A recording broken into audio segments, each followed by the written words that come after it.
we will begin with an opening statement from Coach.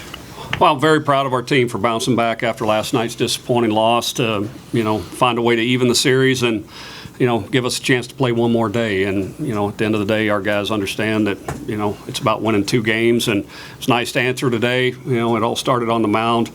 Kyle Simonds was fantastic.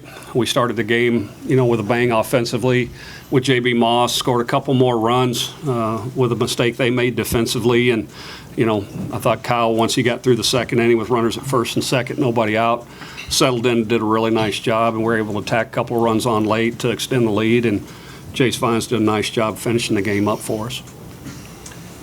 Again, please wait on the wireless microphone. We'll start here in the middle with Gabe. Kyle, that's the last time you'll pitch at Olsen Field. Can you take us through your outing tonight? I mean, it's just an unbelievable effort by our boys to set the tone there in the first inning, and we just rolled from there. And so I'm proud of our defense for making plays, getting us off the field when we needed to, and offense did the rest. And just a standing ovation there by the crowd was an awesome feeling. Other questions? Here in the front, Kendall. Michael, as a guy behind the plate, what were you kind of seeing from Kyle tonight, just from a stuff standpoint? Yeah, yesterday really noticed that they're a really aggressive team. They like to swing the bat early, swing the bat hard, and Kyle just kept the ball out of the middle, kept it off their barrel. He changed speeds really well, changed speeds for strikes.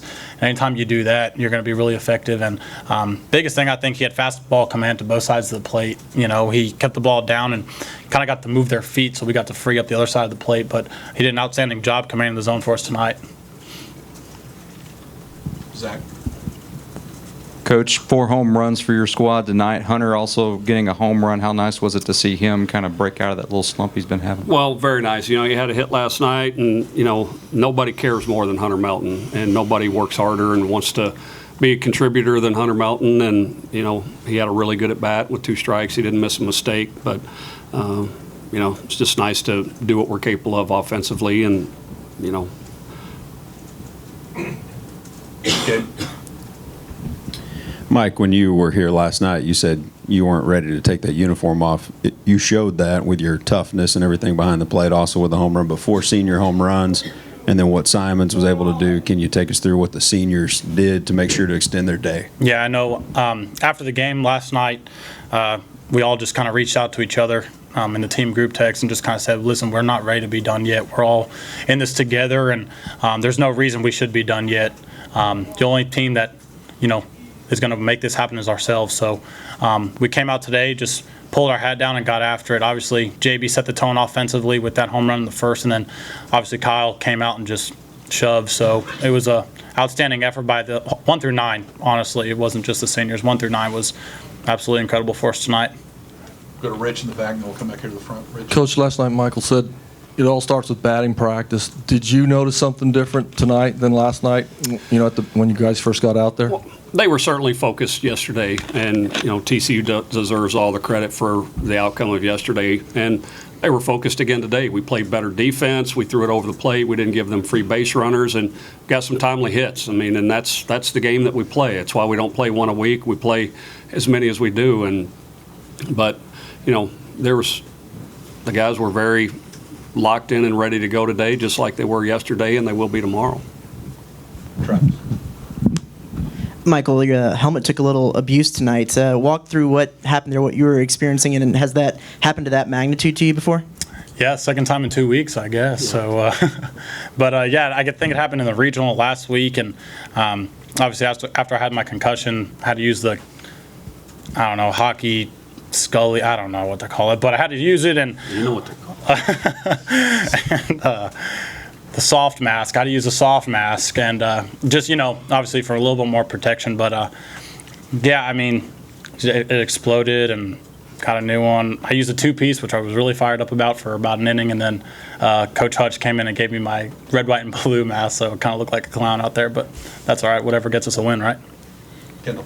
Rob, obviously Kyle kind of getting you guys back on track today is big, but how important is it for him, the fact that you didn't have to use Ecker or Vincent tonight? That's huge. Well, it was huge, and there's nobody that I wanted on the mound tonight other than Kyle Simonds, and he's led us into every important game, and every time it's mattered the most, he's the one that stood tall for us, and he certainly answered the bell tonight. But the length that he gave us, to not have to use Vincent and Ecker was gigantic. I mean, if you'd said we'd be 18 innings into the series and not use those two, with a chance to play 9 more, I would have said you were crazy. So it's a tribute to the guys last night, and especially Kyle tonight. In the back, please. Coach, you mentioned JB's big home run to start the game, and last night TCU got those 2 quick runs in the first inning. So both games, the teams that have started off fast have been the teams that won. So tomorrow, is it more important than ever to start quickly? I think it is. I mean, there'll be a lot of nerves on both sides tomorrow. It's just about getting into the fight, and I think both teams are into the fight. And last night they scored first, we answered back. Their pitcher settled in and ours didn't. And tonight to score those 3 runs and take advantage of the mistake to not just have 1 run but 3-run lead allowed us to breathe a little bit. And certainly Kyle made that stand up. Had he gone back out and wobbled, it would have been a dogfight. And it was a dogfight, but we were able to breathe a little bit more toward the end of the game because we were able to tack on. Okay. Rob, I apologize if I missed this when you were talking about Vinny and Ecker, but do you know who you're starting tomorrow and how you're going to set it up? Not 100% sure. I'd lean toward starting Turner Larkins each of the last couple of weeks. He's gotten us off to great starts in the conference tournament again last week, but I'm going to sleep on it. And like you said, we've got Andrew and Mark ready to go, and couldn't ask for anything more. Anything else? Rich in the back. Coach, what happened to Joel?